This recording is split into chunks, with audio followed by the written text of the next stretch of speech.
Yes. What we design. Okay. So, all right. First act, opening act was about the inspiration, the grandiose, why we design. What is our 30,000 foot view of the reason we do what we do? The motivational aspect. Now we're getting into the nuts and bolts, the tools in your toolbox to give you to put words to some of the things a lot of us do intuitively. So we're going to spend the next really 5 lessons or day and a half in this case on this part. This is kind of the meat and potatoes of the entire design. So lesson 2 is about objects and properties and the different pieces that we use together or to build from. And we've got the elements of the outline for this one. Let me put this down here.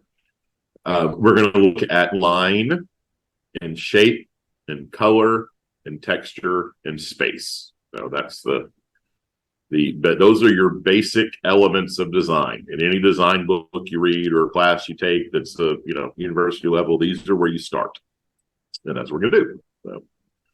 So if you've got Julie Andrews singing Do Re Mi, that's where we are. Start from the beginning. So all right, line is the first part we're going to talk about. And line is a thin and continuous mark made by a drawing tool, a thinner piece of paper, as a length and a width in its most basic form.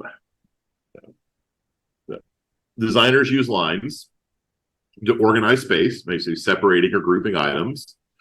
They guide the eye using lines as arrows. We can look here, point, point, point. They provide movements, whether they're curvy, wavy, or by various thicknesses of lines. And they can make a statement. Different sizes, widths, contrast between them. So think of an exclamation point.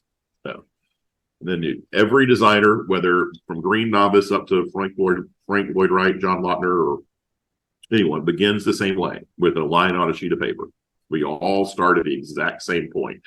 Pencil, or pen, and draw. And that's where we start. There are 3 types of line.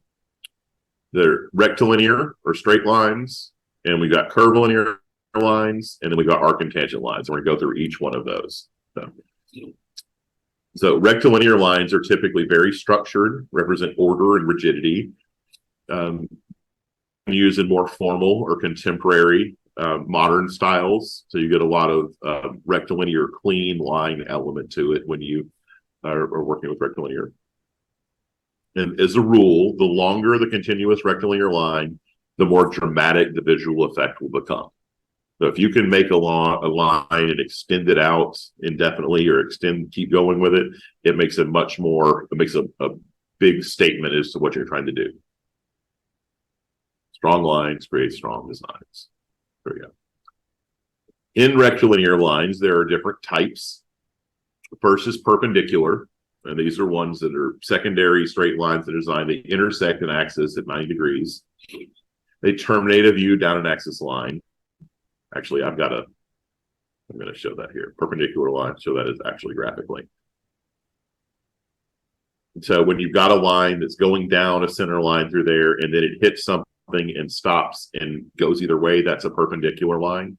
And it makes a great spot to put a feature or something when you're drawing some initial concepts. Boom, something should go here because it's hitting as a focal point spot.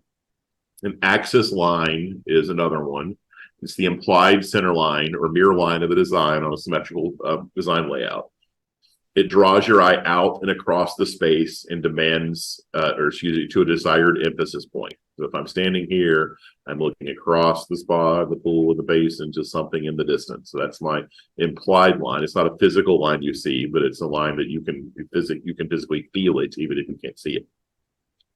Another line type is a divergent line, where if I'm same kind of idea, I'm standing here and I'm looking down, I'm looking over an axis line as it goes out and it goes here. But instead of ending at a perpendicular, boom, there's a spot. It goes 2 different directions. It diverges. So I can go left and take the view down this corridor, or I can go right and go down this corridor.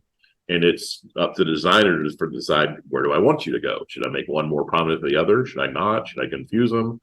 How do I make that work with the designs, with the lines that I design with? And we've got line hierarchy, or the visual importance or dominance of a line, is shown by the often graphically the thickness of it. Sometimes by having two, even if it's on a space, you'll see different ways to create different line hierarchies. Gotta get rid of my thing here. There we go. So that's those. This is an example from Ben Lassiter and Scott Cumming in Austin. A great design build team. They're in the same company. Where Chad and I are a separate company, but they're together. And they do awesome work as well. So really cool, beautiful. They do a ton of Lautner edges, etc. But this is one that I like of theirs, where it's literally what long lines. The longer it is, the more dramatic. This one goes forever. And it's not just the pool line, it's the steps line also go the full length. So it's drawing attention and making a strong statement with the lines of the design that goes all the way out to the house and connects it really then into the lines of the house that go up. So,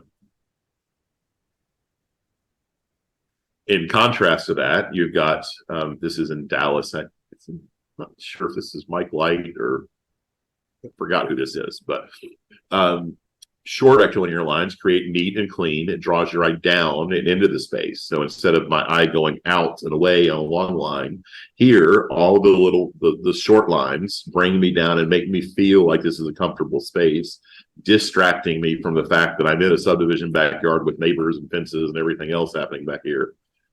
It is keeping me locked into visually the space below, saying, look at me, trying to let your brain try and figure out what's happening with all of these shorter lines. It's equally as intentional.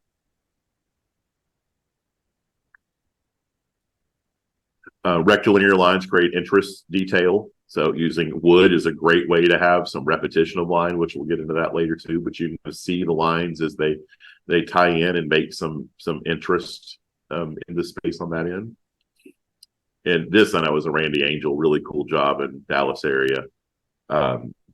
Rectilinear lines do not have to be coplanar or perpendicular. In this case, you've got all these rectilinear lines of the deck, and he uses the black beach pebble is the joint, which I love too. And if you really look at this, it kind of zips and draws your eye, out to the space. Your eye is constantly going out here because of the lines in this water feature that are there, and it's bringing you in, and those go from plane, on the ground plane to now on the vertical plane. So it's boom, taking you up through there.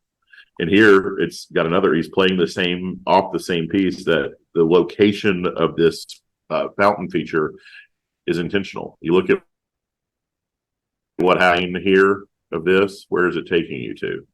It's taking you down to this spot right here, but it's not centered. If you centered it, then you've got it equal. The pool would be off. So he's got it on the thirds line right here, so that it makes it more interesting in a composition standpoint. But we're taking the line of the angled line of the house comes into play and brings your view right down where it's supposed to be in this little circle right here, kind of like a golden means graph right there too. It comes into play. So lines play a huge aspect of not just where you lay out, but in your details as well. I like to do this a lot too. Everyone does pergolas that are just whatever 4x6s or 4x8s, and they're 2x8s on the top that are 16 inches apart. If you can play with some cool shade patterns with some lines, this is one from using basically logs off the top. It's set through there, but it's got the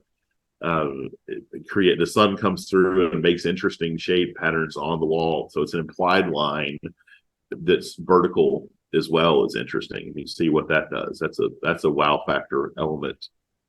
That's I always say it's like playing chess instead of checkers. When you're playing checkers, you just make a move of, okay, let's do this. When you're playing chess, you're thinking about what the sun is going to do when it hits the feature you're doing to then make another cool feature. Come on, there it goes. Okay, curvilinear lines, second type of line. Curvy lines are soft and relaxed. They remind you of nature, where you seldom see sharp and straight lines. They're less definite and predictable. They can be express movement or can be calm and dynamic, depending on how much they curve. The less active the curve, the calmer it feels. It's going to show up here in a second, too. The shortest distance between 2 points is often unbearable. I love curvy designs. So I have an organic curve in most of the designs I create. The straight line belongs to man, but the curved line belongs to God. Good statements. So a couple of curvilinear line types. The amoeba is what I call it. I don't know if that's the official name or not.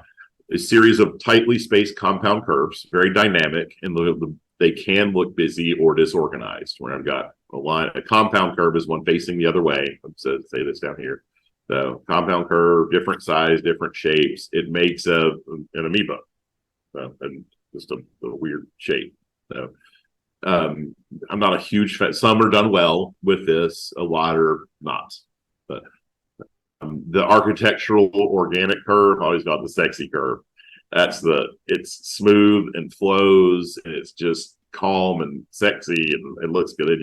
I love using architectural organic curves in my design. Another one that I do a lot of is reverse curve. So where you're bringing one line in, stopping, and at 90 degrees, you go back the other way. It makes this like peak element, like a bird's peak right there, bird's beak, and it's a very powerful statement in a lot of designs. I use a lot of reverse curves when I'm sketching. So compound curves, two different types, the opposite sides, and that's what I was showing here. Basically, you've got a curve, it hits a tangent line, and it curves the other direction. These are very common and good. A same-sided compound curve is more difficult, where you've got a curve and it stops and goes into another curve, but it stays in that same side. And those can be, feels more like a kidney than anything else. But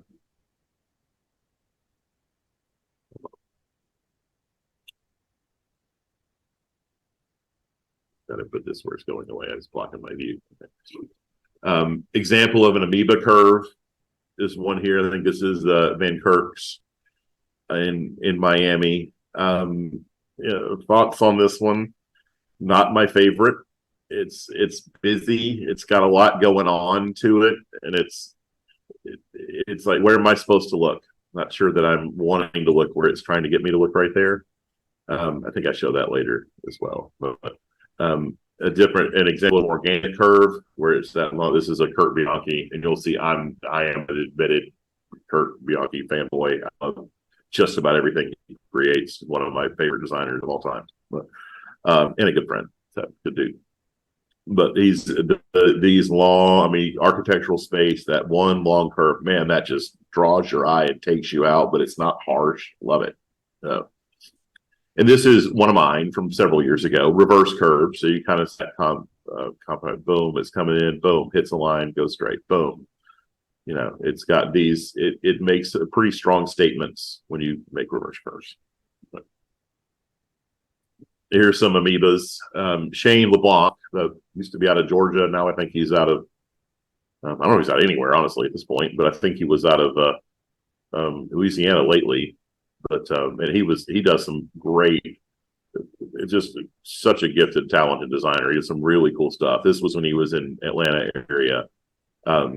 Some of the amoebas, these are amoebas that I like because they actually flow and it doesn't feel kind of like it's got ADHD and it's got an attention deficit problem. It flows well. It ties in. Got the curves. You're using different planes. The curve of the glass tile is nice. This one I've always liked too, where you've got the spa spilling in, but the spa, if you look at some cool details, the spa doesn't spill into the pool. The spa spills into the fire pit area that has a basin below it. So the spa is spilling below the pool, which that basin then will go into a surge tank that's off somewhere else and tie in. So you kind of have this cool spa spilling into nothing and fire feature and hangout space, and it's cool design detail.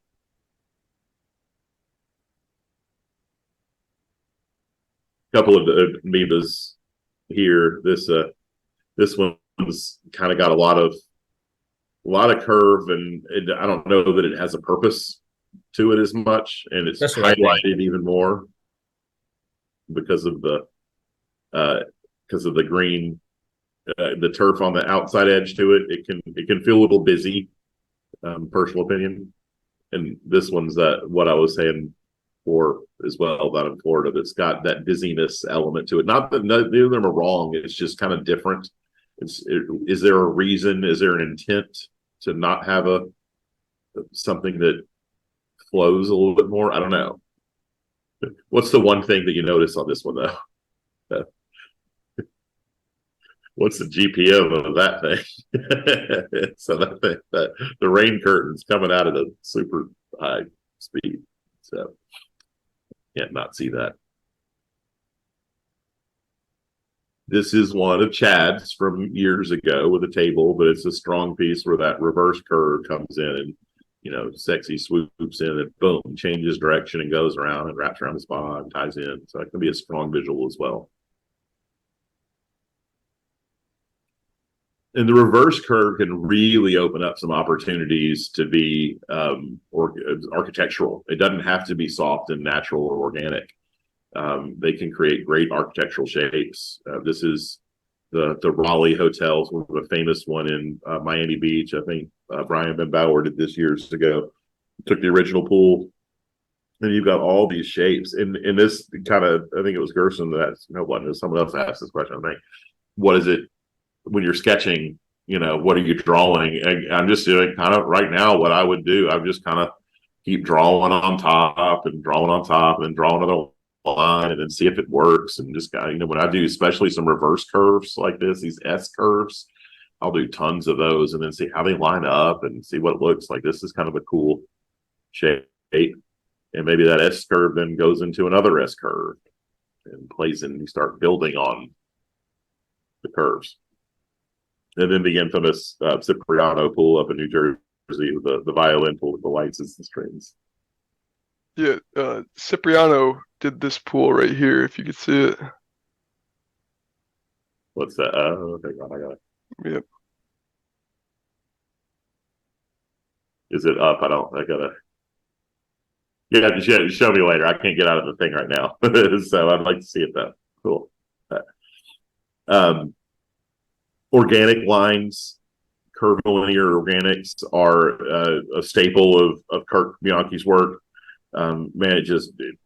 It flows on so many levels. This is one of my favorites with its, the spills over, the basin spills over on this basalt, natural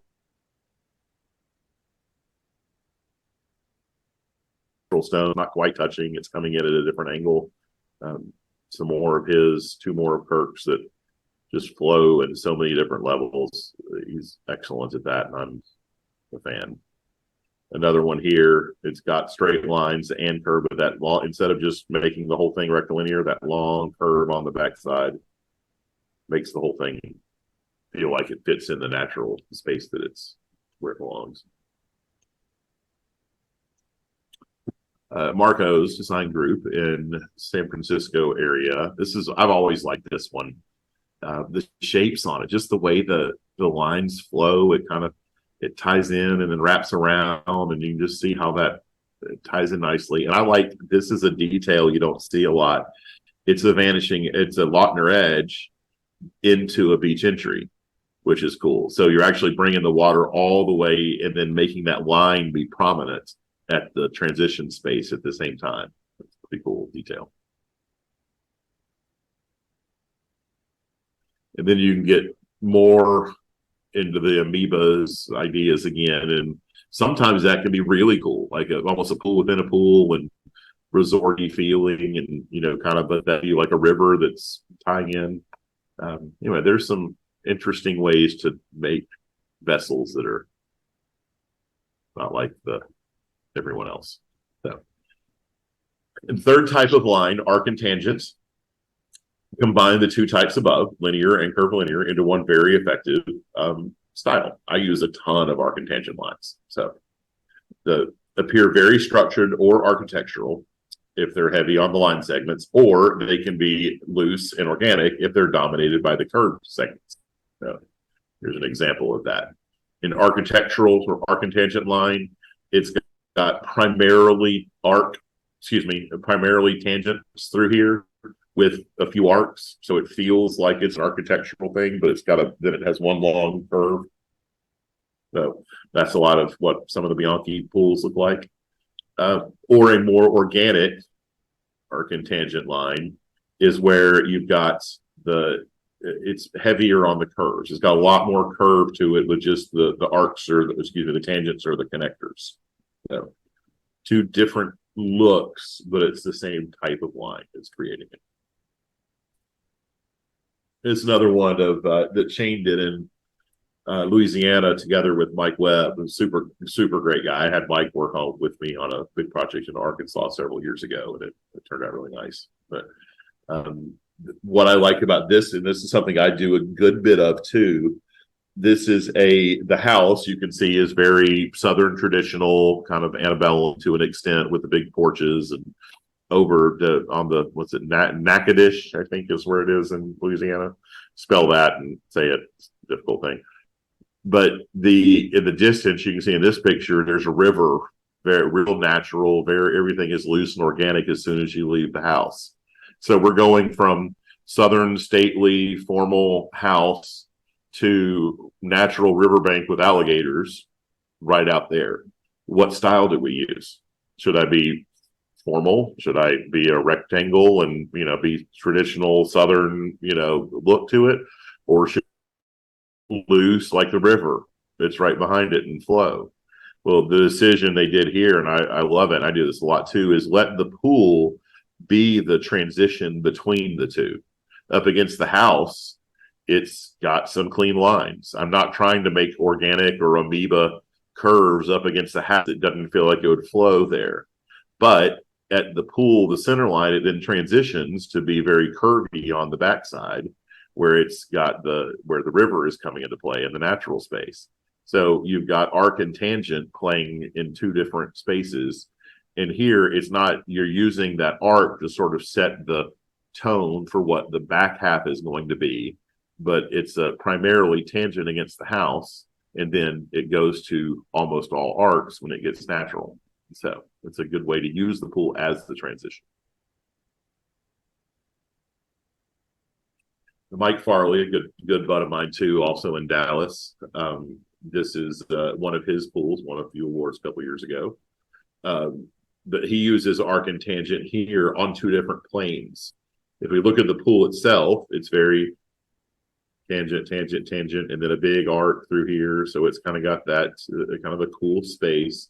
But he's also using arc and tangent as the column spaces on the vertical plane.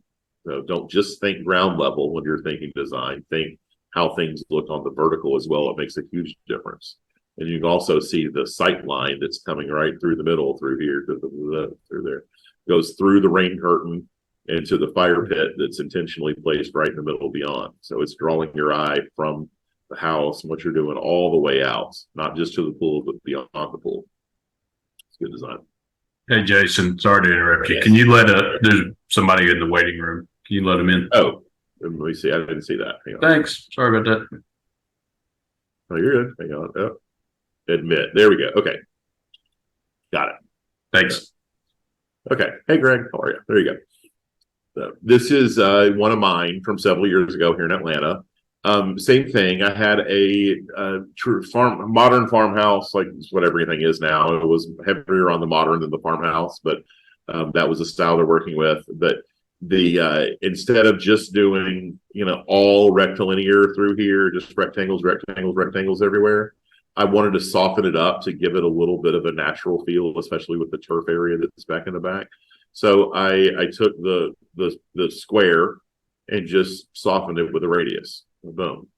And then I mimicked that as I'm doing on that side. I flipped it and did a radius on this side. So I'm taking a primarily rectilinear, very, very clean, and adding some curves in that work with the topography and shape. So some examples of it here. I think forgot whose this is. I think this is Van Bowers. Arctangents can be very geometric. So you get the sort of the Roman end overflow. Those are all arctangents as well too. Another Cipriano up in Jersey. This has always been one of my favorites too. The way it's raised and going into a slot, it's just a mirror to the sky in such a cool way. But when I have a more traditional or European style, I'll do lots of these, arcs to a straight line, then to a reverse arc and tie in, and I'll just play with something in the shape until I find something I like, and then go with it. Arcs on a vertical plane. Okay, so that's all on the lines.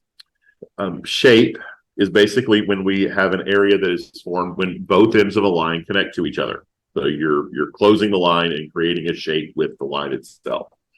And shapes are the building blocks of all designs. Shapes have meaning with specific characteristics, and each shape communicates a different message. This is, I don't know if anyone's familiar with this. Halprin is a famous landscape architect. Keller Park out in Oregon. I mean, talk about a cool water feature. I mean, all the plots and the shapes that are, making this and how it's asymmetrically balanced is beautiful. Yeah. But how the shapes you use either enhance or distract from the concept or style that you want to create. And we're going to get really into this in the next lesson in just a little bit when we talk about spatial theme. The spatial theme is a correlation or direct relation to the shapes that you use. We use shapes to organize information through connection or separation, create movement, texture, and depth, convey a certain mood and emotion. That's one of the biggest reasons we use shapes. And emphasize and create entry points and access, sort of focal points to look at in the design. And then, of course, lead the eye from one design element to the next, kind of like the line does, but you're using a shape to do it as well. So, when you're using a concept plan, your shapes are the primary use areas of the space you're designing. It's always important to think in three-dimensional space, and that's kind of to CB's point just a minute ago. When you're designing something and doing it in 2D, and then play it out, and then you can put it in a model and sketch it and put it there and see what it looks like in three-dimensional plane, it can completely change. And that's where you've got to have that understanding or concept. That's the beauty of being able to model things as well. You may draw it on a 2D plane. The end result is going to be experienced and viewed in 3D, which is a completely different effect. So you know what it looks like. All right, there are 6 types of shapes that play off of. We've got 3 types of lines, and so basically we have the same 3 types of lines, but now we've added shapes that are a little different as well. Rectilinear, or rectangles and squares, stable, familiar, trusted, order, rationality. We've got, actually, I'll say these in a minute. So curvilinear, so the curvy shape is there. Don't just look at the line in this case. Look at what the shape, not just the line now, the space. Circular, it's like Mickey Mouse, but that's a big shape, spatial theme when I'm doing circular. I love using circular spaces. Rectilinear, there's a big difference in a rectangle and rectilinear. We'll get to that in a minute. Diagonal is basically a rectilinear space turned on its side. Angular is where all the angles are there have been done up and match another one. It's a very dynamic and interesting space. And then finally, we get back to arc and tangent and what that space looks like, or that shape looks like. There's the different types. We'll look at each one of them real quick. So curvilinear, the symbol of that would be a spiral. A curvilinear shape is something that's relaxed, kind of whimsical. It's curious and comfortable. It's meanders, symbolizes a journey, and the tightness or looseness of the curves displays whether the journey is purposeful or if it's kind of confused or rambling. It really starts to tie an emotion or how you feel with the shapes. there is a starting point and a direction, but not really a demand to get to the end. And here I can start right here, follow the Old Brick Road or follow the thing here. So I go, and it kind of goes off, and I'm gently going off in the distance, and the shape is being a very curvilinear. In this case, the shape element of pool is just kind of chill, relaxing. It's not rigid. It's not harsh. It's not demanding that I look down the middle and pay attention to this, even though the color is. But the overall shape is getting me there, but letting me know I'm not in a drill sergeant mode here. I can kind of enjoy the space. Some more curves and how they curvilinear space. I like the way these kind of the curve of the water feature comes in, and these two, like, they almost touch, but then they separate and go another direction. Makes interesting curves and reverse curves. This is one of mine, kind of similar idea. The curviness hits the pool and the spa, the spillover edges. It's all just a relaxed, yet still has some formality to it as well. One of my favorite of all time styles is doing the spatial theme is using circulars, symbolized obviously by circle. Represents well-rounded completeness and whole, and suggests unity and harmony. It's actually a very complex and difficult style to do. If you can pull it off, it's a win every time. Typically, it's accomplished by either interlocking or overlapping circles to create this high design concept. And this one up at the top from Town and Country Pools, I worked with them several years ago on it. Basically, you can do it where you've got a radius point here, and then it's basic concentric circles start to fan out, like you have a drop a rock in a pool, and the ripple effect goes out. So it's here, this one's following it, going out to the next one, the deck follows the next one. The end of the deck does, the walkway thing is a ripple off of one radius, which is fine. I like to do where I'm doing lots of parts of a circle, like every piece of the circular design needs to be a circle. And they don't have to match up with each other, though. So if you look underneath, the steps in the pool are a circle going in a different direction. The steppers across have a much bigger radius. They don't match up exactly. The reverse curve is a circle. Everything is a circle, but none of them match each other completely. So really cool design style. Here's another, this Ewing Aquatech one is another ripple style where you've got a radius point down here, and it's concentric out, steps are out, everything is expanding out in a circle, which is interesting. This is another one that it's kind of a weird, they screwed it up with the design, obviously, because they got a fence blocking the whole thing, but it's a commercial pool. I'm sure it's had to, they probably could have found a better way to do that. But the shape of the pool is interesting, and it's something I'll get to later, especially when we get to the exercise. The shape of the pool is kind of the negative space left over after you've got the patio here, the fire feature, the planter here. This becomes the dominant space, and then we've got this patio space that's bright red for some reason, and makes it here. So that becomes the key spot, and then you've got some landscape, elements here. The pool isn't like you don't start with this and boom, throw a pool in the middle. Actually, start with the other stuff, and then fill the pool into the void, to the negative space around. I do most of my designs with that in mind, where I don't want the pool to be, if you can define the pool as a shape, you've lost the game. If the Especially pool dimensions with dimensions. What's that?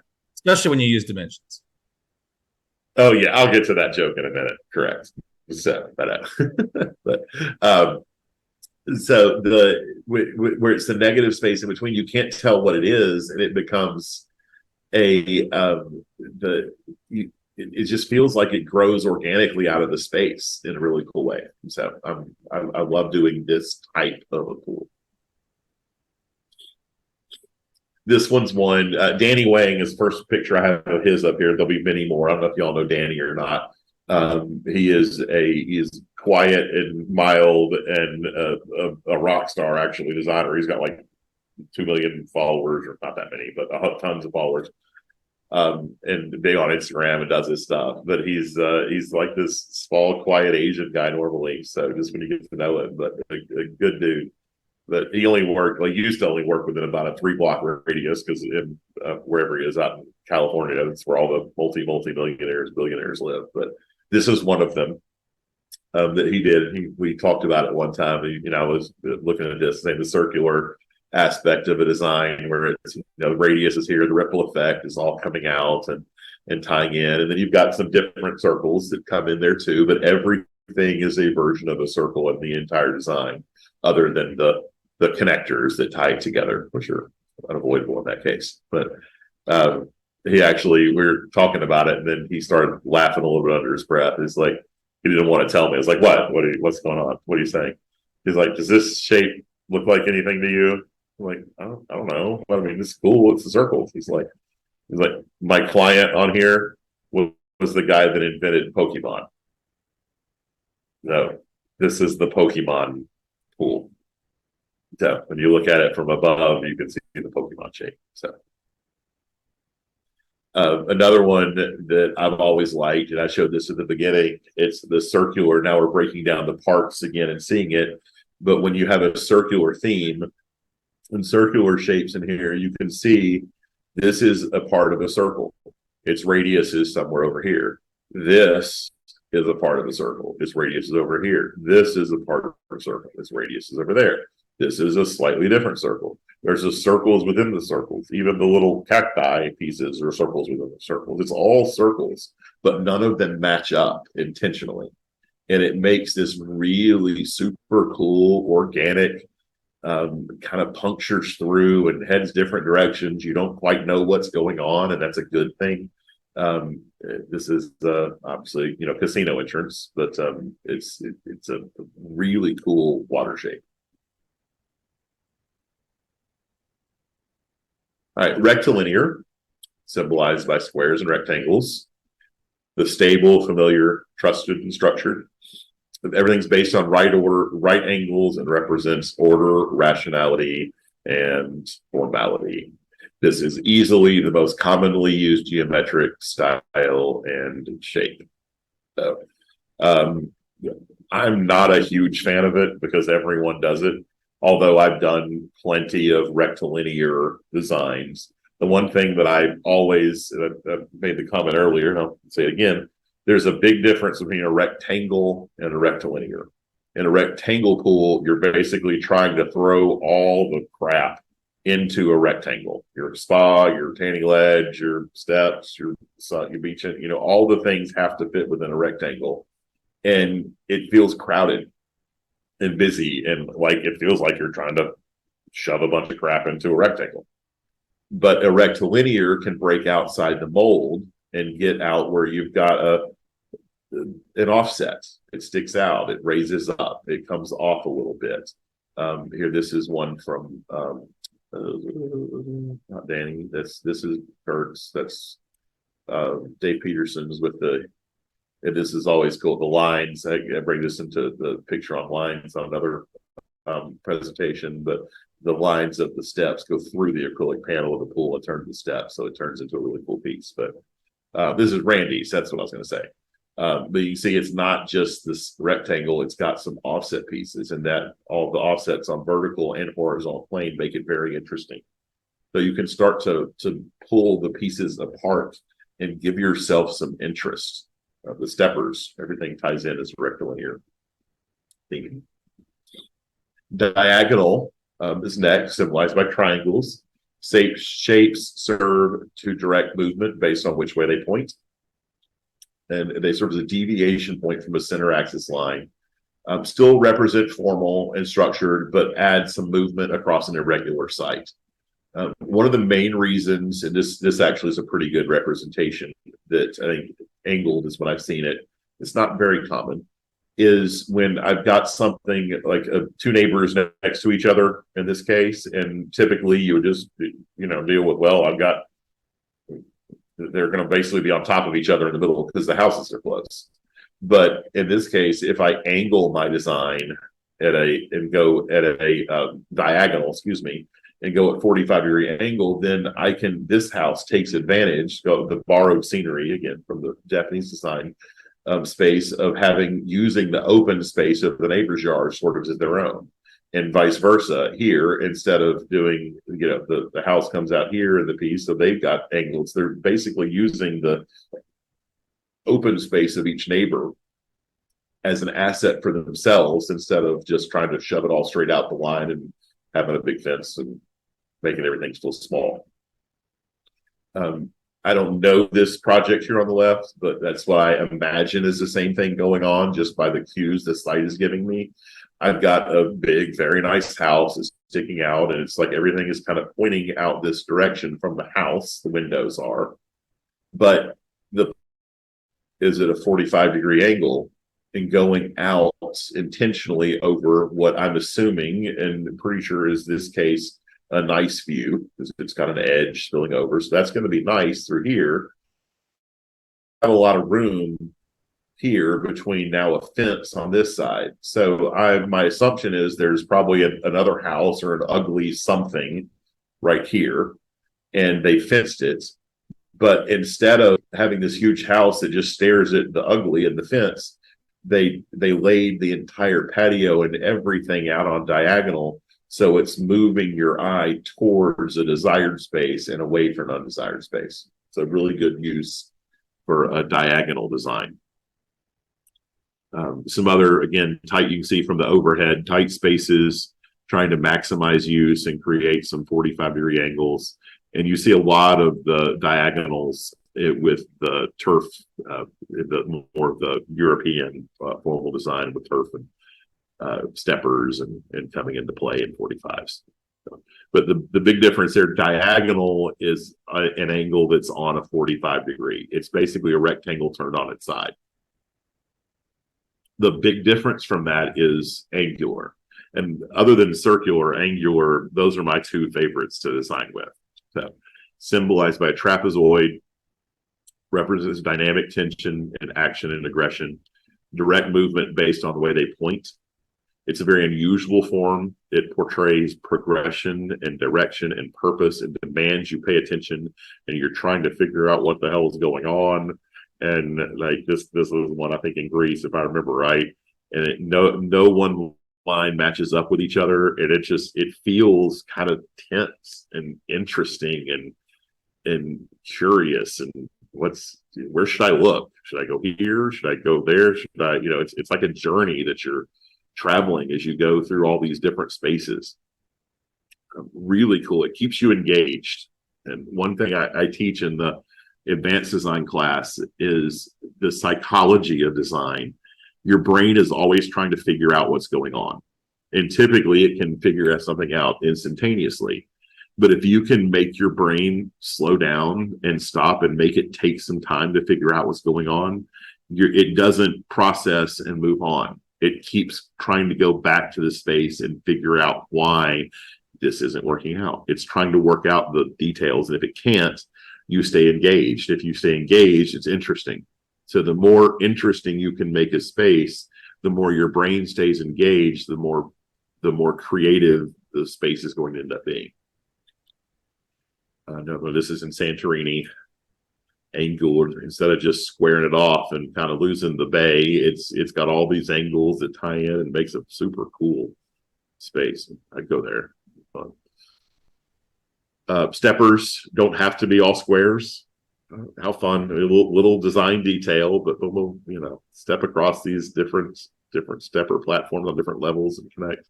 Lots of angles. Go back to this one from Thomas Flint. Most people would just make that a rectangle and call it a day. But by the fact he just put them on some slight angles or angulars and made nothing match up with each other, it became instantly an interesting space. Even the steps are not matching up right. Stop here. This comes in at an angle. The three luminaires tie in. Super cool space. This is another one from Ben and Scott, and Austin. Very cool too. I mean, this is not where you would necessarily expect an angular pool, but it really plays off the the bay or the lake and the green that's there, and having that pool at some weird angles through there makes it just an inherently interesting space.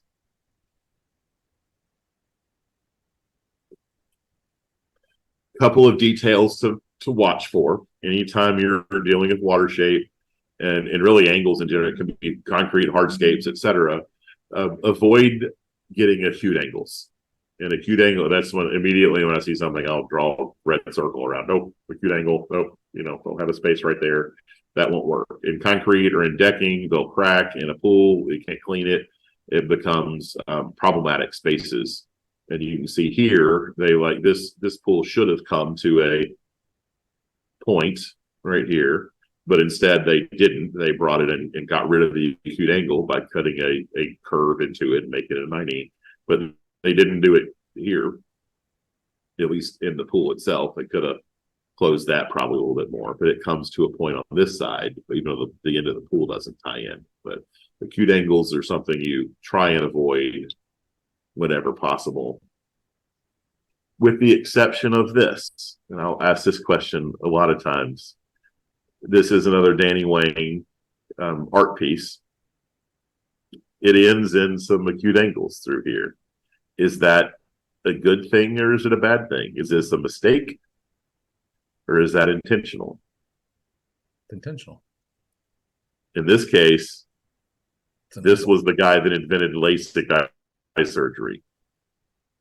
So he wanted an eye pool. So he made it intentional. And yeah, it's got some acute angles to it.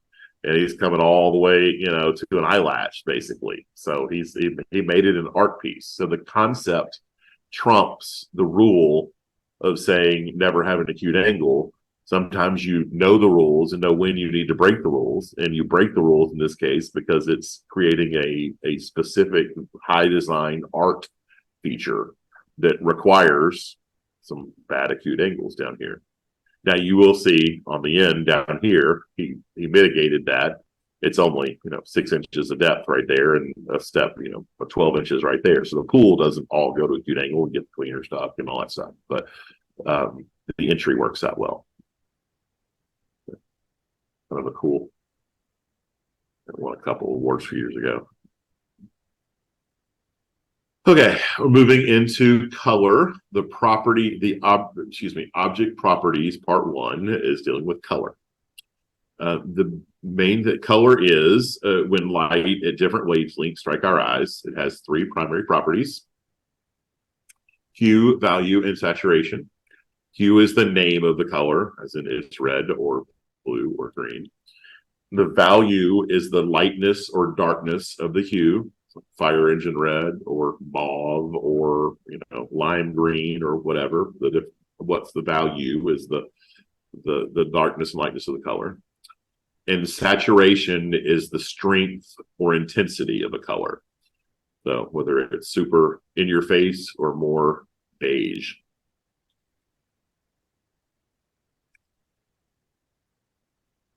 Color is one of those things that's sensed by the eye but perceived by the mind, and not necessarily on a conscious level. You see it and it's there, but it's not something that you just immediately pay attention to. It's the first thing you notice, and it will be a determining factor if they feel like the space is aesthetically pleasing or not. But a good design should never rely on color. It should work as a design in the absence of color. Color should enhance the effects of an already solid design. This is my biggest takeaway for anything to deal with color. It should be used to enhance the design. It should not be the design. Now, one of the most bold people I know, and if you know him, you wouldn't think he's not a bold person by nature, but he can use color in places and ways that I wouldn't dream of doing it, is Randy. Randy or not. He uses super saturated reds and lime greens on so many things, and they work, and they're cool, and they're unique, and it's bold. And here's an example of one where he's using the green and the red, and these work together. Red and green are contrast each other, complementary. on the color wheel, and they tie in, and it makes the space very nice. But the space is nice without color too. And here's some examples to look at for that point. This is Randy again, where he's got that, and he uses a lot when he's got in small backyard spaces. He'll do a big vertical piece and lime green. I mean, he's going to put a lime green wall with the piece of design, but he does, and it works good. And how that ties in makes a statement and emphasis, which we'll get to in a minute. Here's another one that's got that aqua teal blue stands out as a strong color, but it also works if there's no color. And here's another one too. I think this is a Bianchi centerpiece here, not bright red, but a vibrant, strong red wall that ties in instead of it all being the same grayish beige color through here. But it's not relying on the color for the interest. What if you take the color away? All of these designs still work. This works from a different texture, and from the centerpiece, it's the carved out scupper that's coming through the middle. This works because of the cutouts in the wall that it's making. This works because of the repetition of forms and the texture. Everything is working in absence of color, but when you add color, bam, it's much nicer. It enhances the effect of an already solid design. But as a general rule, you shouldn't design saying color is going to be my main factor I'm going for here. Try and make the design work without color, and then if you add the color, it takes it to another level. Saturation, some of the same pictures, plus the fire engine red here. The bold saturated colors are immediately used to catch your eye and hold on to a desired focal point for emphasis. Using too many oversaturated colors can easily overwhelm a design and make it feel like way too much. Like, where am I supposed to look? There's too much going on. I can't figure it out. I'm out. I'm done. Not interested.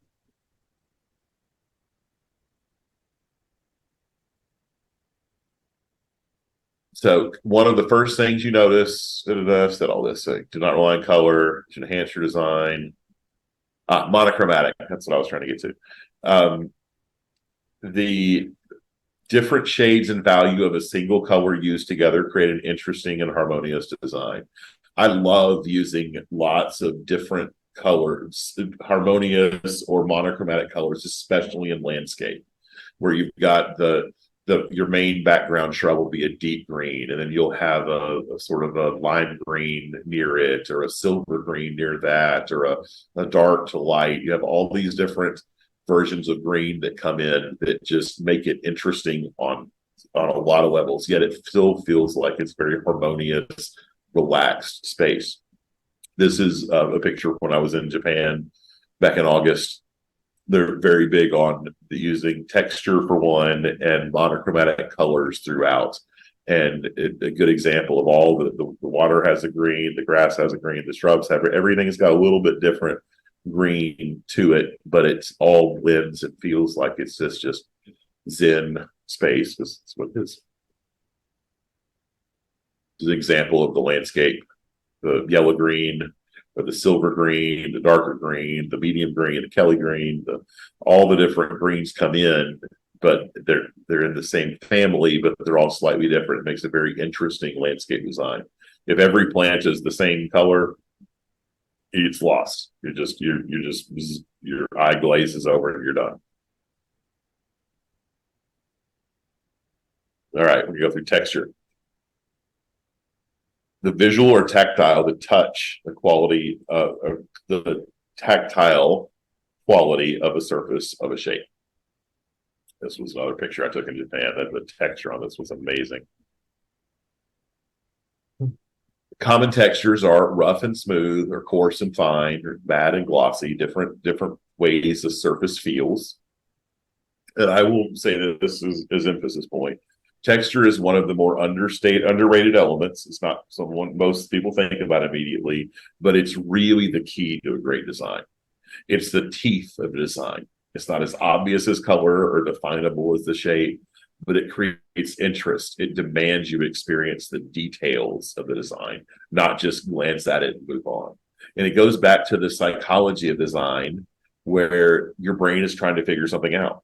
And if immediately you look at something and if it's just this sort of smooth, boring, flat texture to it, your eye, boom, I know that's safe. It moves on and go.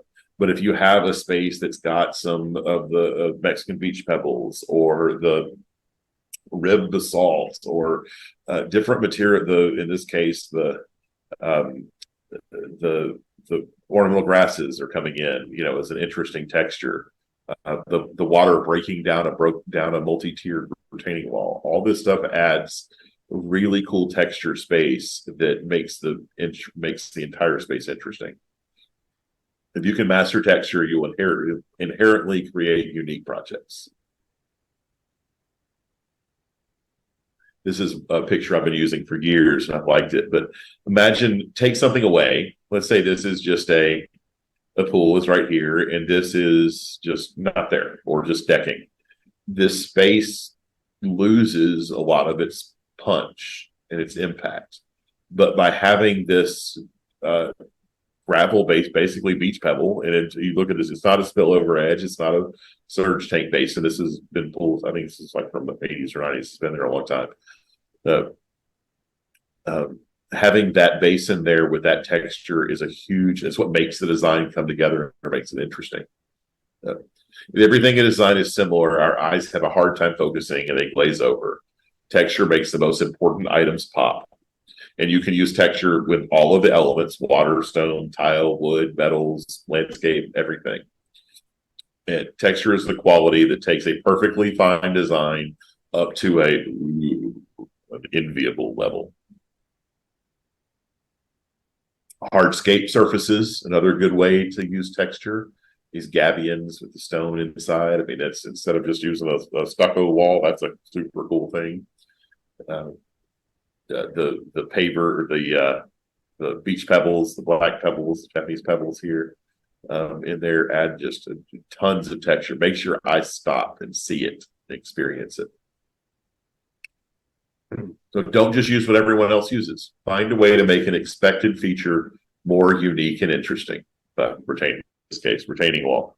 You would expect to have a retaining wall out of stone or brick or stucco or whatever. You don't expect to have a retaining wall full of rocks that are held together by a gabion panel. It's cool.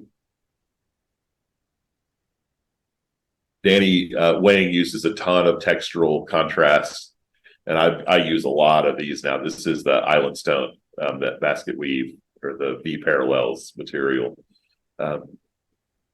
Contrasting the weave cladding against the black tile and the accents. So you've got smooth texture contrasted against the coarse texture here that works. And then you've even got the glass tile on the inset, which you can see there from a different angle. It's really cool. Kind of see what that looks like in distance. So we're going to talk more about this picture later on when we get to movement. Another really cool one that Bianchi did with the basalt, the black basalt with the ribs and the water coming down, that has almost sounds like it's a violin or a harp. That's got a musical tone coming down the thing. The only thing I don't like about this, and I feel like it's probably a better way to do it, but I see the joints on these. Every time I see it, I'm just looking at the joint lines. They're coming down. But I've shied away from using this material because it's the same joint line thing, although she could break it and do it halves and halves, and so it's not the same line. But I love the look of it, especially the way the water comes to the edge and sounds going over it. It's a beautiful textural change. And then you contrast that with the smooth texture of the board form concrete. They come close to each other and they overlap, but they don't actually touch and then go off in a different direction. This has always been one of my favorite designs. Another good textural contrast piece here. This is another of the Foxterra ones using the beach pebbles. So how that the texture of that just slows your eye down and makes you pay attention to what's happening into the teeth of the design and the space here. And then you get the overlap, which we'll talk again later with that, the way that it integrates over itself. So really cool space. And then you got some cool texture in the spa as well. And then finally, I think on texture, I've got here the last thing, that key to the Japanese gardens, which I became a huge fan of when I was over there. I'm going again next month. So see, my son's studying in Japan. So he's over there for a year. So we're going to go see him. Looking forward to it. But you can see the textures that are in the details of all of the dry gardens and the unique Japanese gardens where they raking the gravel around the rocks and creating the senses that the gravel is the water of a dry garden and tying in. It's got all these unique patterns, and all the different textures come into play, and they blend in so uniquely together. Moss comes in, the boulders and rocks. So you literally just sit there and just stare and take it in. It becomes just a spiritual place. It's so cool. All right, we're almost done, and then we'll take another break. So, the last part of the elements or the creating objects is learning about space and negative space. So space is the distance or area between the shapes in a design space. And negative space is the area that surrounds the objects. It's used both to connect and separate elements in a design. And the best way that I've always thought to think about space is to relate it to music.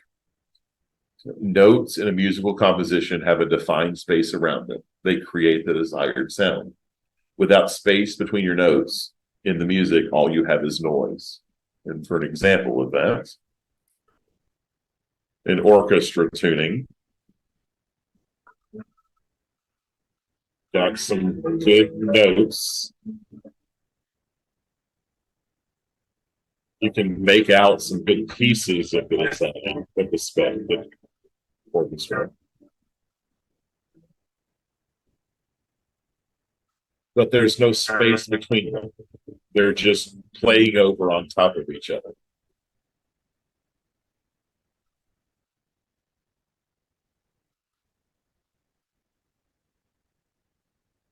That's when you haven't paid any attention to space. You have features and elements in your space that are just there and because you like them or the homeowner wants them, but it doesn't really fit and flow because you haven't given it the room to breathe that it needs, and all you end up with noise. But if you give it space,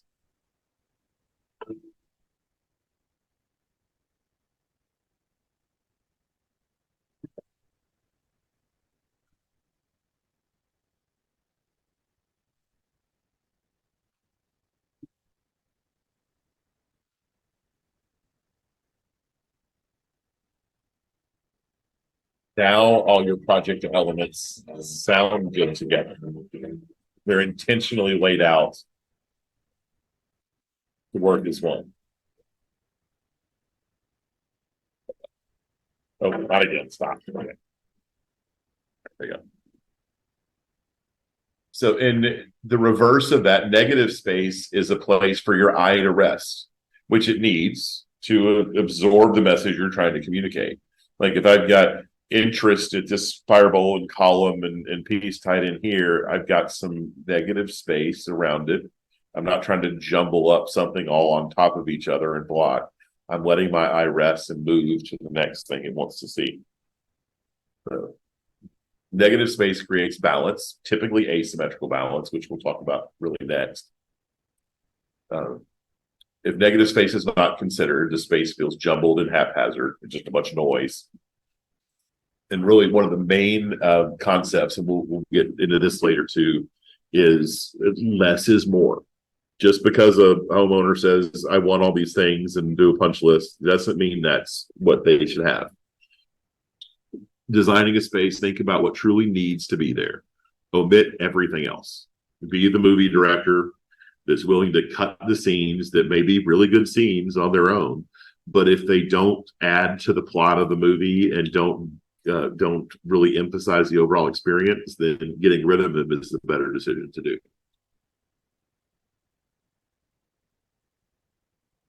Thinking about space lets you see what's really essential and needed. You can probably include fewer elements than you think in a successful design. And this is one of my favorite sayings. Success is not defined by how much you can add to the space. Success is achieved when there's nothing else you can take away. Think about that. It's not about how much you can add to the space. It's when you start taking away and you start saying, does this work? Okay, now do I really need it? If I take it away, will it still work? Then it probably wasn't necessary. And when you've taken away and stripped it down to everything is gone except for what is absolutely necessary, then you typically have a design based on simplicity and cleanliness. And it breathes and it's got room. And there are some designers that are really, really good at that. Admittedly, that's not one of my strong suits. So I still have a lot of things in there. But when you still keep the element of space in consideration. Makes a huge difference.